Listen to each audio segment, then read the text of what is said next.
السلام عليكم ورحمة الله تعالى وبركاته. تحية طيبة أخوانا الأعزاء. اليوم لدينا فائدة في لدى هذه الآلة التي تستخدم لشفط السولدر المائع من الخرائط.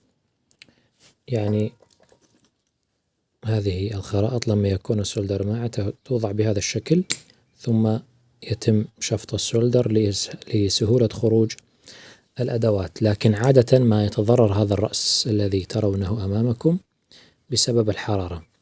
كيف نحمي هذا الرأس بفعالية أكثر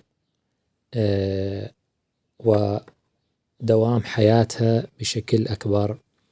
هذه المشكلة تحل عند إيجاد هذا الربر، هذه القطعة الموجودة ملتصقة بداخل أجهزة التلفزيون على الشاشات.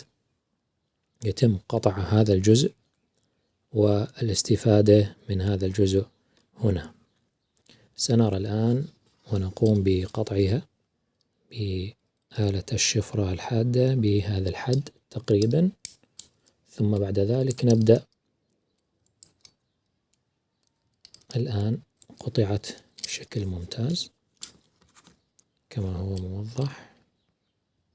انظروا، الآن نقوم بإخراج السلك من الداخل.